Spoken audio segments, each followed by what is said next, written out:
Greetings, bookish friends, and welcome to today's literary escapade. Brace yourselves for an unforgettable adventure through the pages of The Unnamable by Samuel Beckett. If you're vibing with my content, show your support by smashing that like button and subscribing following my channel. And let's take it a step further. Leave a comment and let's create a sense of community where we can connect and engage. Section 1. The opening lines of The Unnamable. The questions, where now? Who now? Set a precedent for the entire novel, which takes the form of a monologue filled with an unidentified narrator's speculations about their situation. 285. The narrator assumes that they have an identity, an I, but cannot be certain, going so far to claim that any supposition he makes about anything will be ridden with doubt and potentially contradiction. The speaker asserts that he is alone, but then insists on having company, and thus the novel's predecessor, Malone, appears regularly, only from the waist up, in their mutual unidentified location, a place where there are no days. 286. Them. The narrator questions whether Malone could actually be Malloy, but concludes that he cannot know for sure, only that they all must have always been here. Wherever here is, sitting in one spot. All that the narrator can see in his immediate surroundings are a series of dim, intermittent lights that suggest a kind of distance, but notes that they occur with unpredictability. 287. He also observes that nothing changes in the place he is in, and that he cannot remember anything. All he can do is to keep talking to himself. In order to try and understand his situation, he says, the discourse must go on. So one invents obscurities. Rhetoric. 288. Trying to understand the parameters of the place, the narrator assumes the place must be vast and speculates whether he occupies its center. He seeks to establish a beginning to his time in this place, even if only to make himself feel more grounded, and tentatively concludes that he may think of himself as being here forever, but not having been here forever. This place was made for me, and I for it. At the same instant, 290, the narrator begins to relay an incident that has occurred thus far, where two oblong-like shapes collided in front of him. 290. He also mentions the existence of his delegates, men that he has communicated with, but is not sure how it happened, considering that no one has visited him in the vast space. 291. These delegates are the bearers of information which the narrator cannot account for, so he questions whether some of it is innate, from things about his mother to the question of God and how to count, and even to reason. 292. He says that there were 4 or 5 of them, one of whom was called Basil, who filled him with hatred. However, later he says that they are inexistent, invented to explain I forget what. 209. Despite his claim that he intends to focus inwards on himself, the narrator continually digresses onto other subjects. He suggests that he invented the protagonists of the former novels, Molloway and Malone, to avoid speaking about himself, and that their pains can never measure up to his own. Though he says he knows nothing of himself, he mentions that he has tears continually streaming down his eyes and proceeds to describe himself as round and hard, like an egg. 299. The narrator switches to discussing an old lesson he is to tell, but soon revises this characterization and refers to it as a pensum, a kind of written punishment instilled by an unidentified master, a part of a whole group of tyrants that appear to wield power over him. 304. Though he does not know what this punishment entails, he notes that once it is completed, the narrator will finally be able to stop talking and go silent. Deciding to call Basil by another name, Mayhood, The narrator claims that Mayhood's voice interweaves with his own, often preventing him from saying who he was. 303. The narrator's incessant speaking is in part, he says, to drown out Mahood's voice from his own. Still, he refers to Mahood as his good master and wonders why he and all the other deputies that have power over him can set him free. 306. 7. The narrator contends that all of his speaking has been in service of convincing himself that he has a purpose, that he is moving between a beginning and an end, when in actuality he has nothing to do but speak, whatever that means. 308. Section 2. The narrator, now uncertain whether he and Mayhood are the same person, begins to detail a story about his own family, the details of which come from Mahood. The narrator describes how he found himself in a vast yard or campus surrounded by high walls and assumed it was his home, replete with his family members, grandpa, grandma, little mother, and the 8 or 9 brats. 311. However, Mahood soon tells him that they all died by sausage, poisoning before he was able to reach them, and he describes the narrator's painful process of trying to reach them, all while being informed that he was missing an arm and a leg. Voicing his doubts regarding all that Mahood told him, the narrator wonders whether this story of his family was invented by his tormentors to cause him pain, each according to his particular notion of what is endurable. 316. After digressing on several topics, the narrator gets frustrated with himself for being controlled by the Them, whose control he cannot escape. It's of me. Now that I must speak, even if I have to do it with their language, it will be a start, a step towards silence and the end of madness. And yet, he notes that in the end, nothing will remain of all the lies they have glutted me with. 318.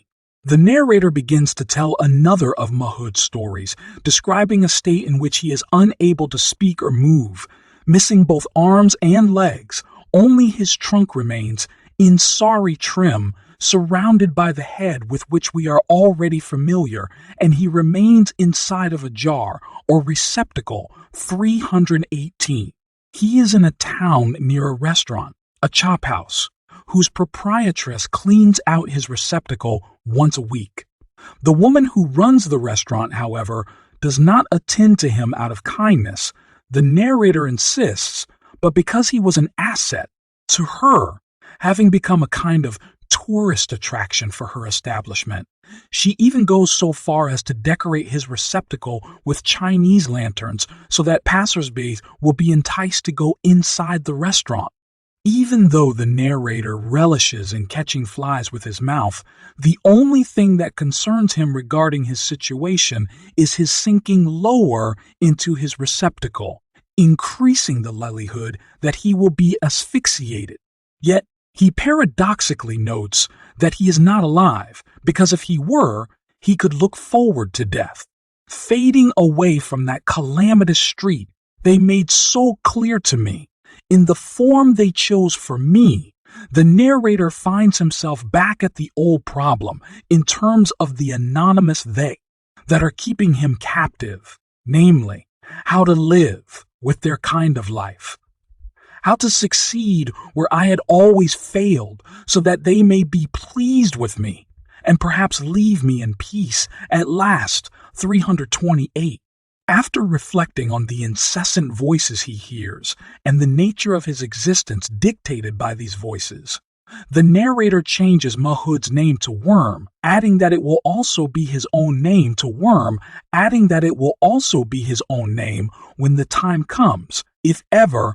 331.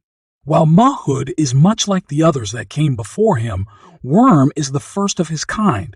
331. Yet, despite this recognition of his singularity, the narrator considers that they might all be one. For if I am Mahood, I am Worm too. 330. 1. Still, Worm is more half-formed than Mahud. Unlike the latter, he does not directly speak to the narrator, but only murmurs. Section 3. While worrying that the proprietress of the restaurant, now given the names Marguerite and Zor Madeleine, has forgotten about him, the narrator asks himself, how is it that passers-by have not noticed him on the street, especially because he is sitting right in front of the menu? This thought further cements his suspicion that he is not actually alive and fantasizes that one day a couple will walk by and acknowledge his ailing existence, which he contends would reignite his hope. I shall be dead, but I shall have lived 336. Though he considers that Marguerite Madeleine's care for him is evidence that he exists, he thinks that her absence of late afterdoting on him more intensely than usual is a sign that she has lost faith in him. Part of what contributes to these concerns is that he no longer feels the weight of the tarpaulin she used to cover him with, nor does he feel the sawdust under his body. The narrator claims that Mahud's stories have ceased because can no longer successfully convince him that they are a part of the narrator's memories. He hopes that they, or his purveyors, 345, will get tired of his talking, but he never seems to say what they want him to say, and he wonders whether they think he thinks he has an ego, a sense of self. He thought he might be Worm, because they both exist without voice or reason, but concludes that he is tired of thinking about this and that. He will be whatever they want, 341. Yet he still wonders where and who he is, and notes that he will obligingly transmit Viri words as received 343. In terms of his own deficiencies, he says that he does not know how to move his body or apply his understanding to any matter without the pressure of some critical circumstance, such as a violent pain felt for the first time, 344. Continuing to hear voices, the narrator concludes that they are not meant for him to hear, but that the they is discussing what to do with him. He explains that, in spite of the efforts of the voices, he never learned how to feel human emotions, nor could he assign some abstract, immaterial reason to the material reality of his bodily suffering. Nothing that resembles the very human tendency toward feeling hope. For the next several pages, the narrator goes on to describe his relationship to Worm, claiming that he will begin at the beginning and take him through the various stages of his development.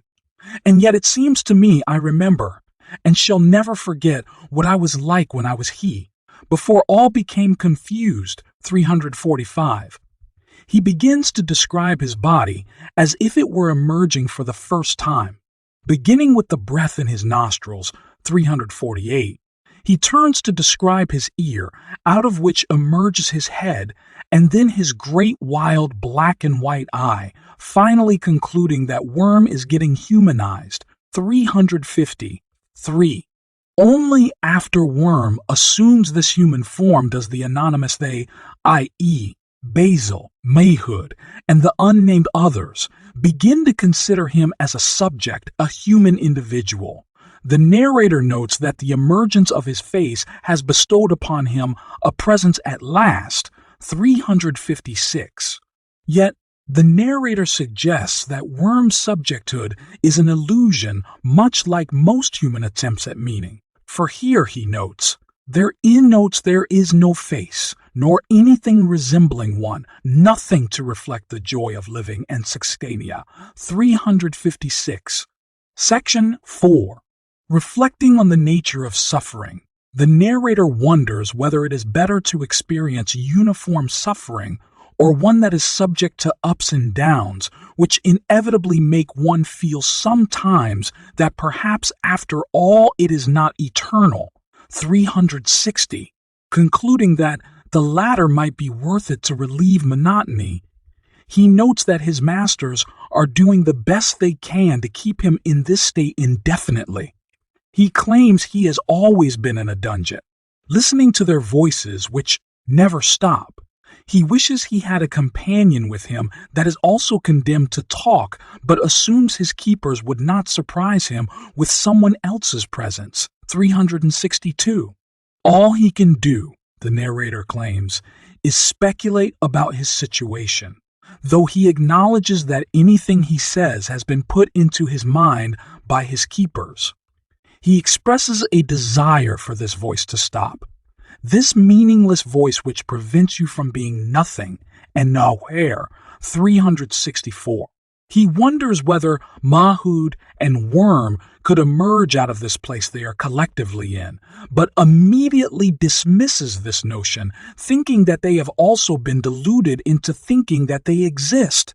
Worm will vanish, he decides, but Mahud will stay where he was put, stuck up to his skull in his vase, beseeching the passers by without a word. 367. Bringing up the matter of the identity of their master, he concludes that there is no point to speculate about him, for he might turn out to be a mere high official. We'd end up by meeting God. 368. He adds after that the master too has been told a lot of lies, by whom no one knows, the everlasting third party, he's the one to blame. For this state of affairs, 369. Wondering what he is doing in Mahud Worm's stories and what they are doing in his, he claims that all record of his own existence provided by his masters is all a facade to convince him that he exists. He adds that they tried to convince him that Worm was not like the others, but the narrator fails to see the difference. Circling back, he asserts that does not know what they, the masters, are trying to do to him. I say what I'm told to say. That's all there is to it. And yet, he notes that he never feels himself speaking, never feels the jostle of words in his mouth. 376. He goes on to characterize his being as one that is in between two realms belonging to neither. Perhaps that's what I feel. An outside and an inside, and me in the middle. I'm in the middle. I'm the partition. I'm the tympanum on one hand, the mind on the other, the world. 376. For the rest of this section, the narrator speaks extemporaneously in mostly sentence fragments, strung together by commas, on the intractable nature of his situation. He variously claims he's made of words. 379, and that he is seeking something he will never find. His thoughts turn into questions and assertions, such as, what am I saying after my own fashion, that I seek, what do I seek now, what it is? It must be that. 380. These questions turn into self-imposed imperatives or resolutions such as, assume notably henceforward that the thing said and the thing heard have a common source, resisting for this purpose the temptation to call in question the possibility of assuming anything whatever. Mentioning Murphy, the main character of another one of Beckett's novels, the narrator notes that neither he nor any of the others could have prevented what has happened to him. Section 5. In a flurry of rushing thoughts, the narrator suddenly reveals that he is alone. Now it is I, the orator. The beleaguerers have departed. I am master on board. 385. He dreams an image of dew-covered grass and men coming and going, while wondering whether he will ever stop desiring for a life beyond his present circumstances. Though he contends his voice, or the voice is going silent, he simultaneously says he must go on. Unless this time it's the true silence, the one he'll never have to break anymore. 386. The narrator considers whether the departure of Mahud and the masters means that he will cease to be soon, but notes that he will cease to be soon, but notes that he cannot know what will follow, for he has no memory, feels that his words are running out, but that he has no way of moving forward, When you have nothing left to say, you talk of time, seconds of time. There are some people add them together to make a life. I can't. The narrator goes on to say that he does actually have memories, but they are not his own. They are of Worm and Mahood in his jar that he invented because he had to speak and could not speak and could not speak of himself. 389. Even though he expresses the desire to know and feel who he really is, or, as he puts it in a word, lay your hands on yourself. 393. He does not feel that there is any place or overarching meaning for him. Not only have the voices of his masters deserted him, but he brings up characters from Beckett's prior novels: Murphy, Malloy, Malone, Marassier, Moran, and notes that they, too, are long gone. Mentioning a he whose identity is unclear and a you, the narrator blames it on pronouns, writing the confusion results from the fact that he himself has no name. 397. He expresses the urge to speak about himself, but says that he cannot form any hypothesis about anything. It is all just a question of going on. 397. Without transitioning, the narrator begins to tell a story about a couple in love that was told to him by his masters to teach him the nature of emotion. 399. The story involves a husband who leaves his wife to go to war, and when his wife is mistakenly informed that her husband is dead, she remarries.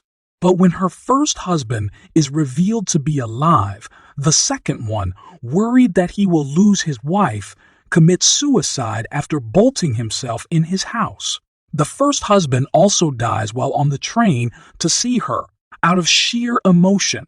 The narrator surmises that they must have told him this story to make him regret what it has lost. 400. Prior to the story, the narrator muses on silence, noting that it was always in the background of his existence, but that he needs words to carry on. After debating with himself on the origin of the voices he hears, the narrator rushes through his final concerns. He reiterates that he is alone and seemingly suspended, waiting for nothing. He also considers that he may be nothing, with no body and no sensory organs.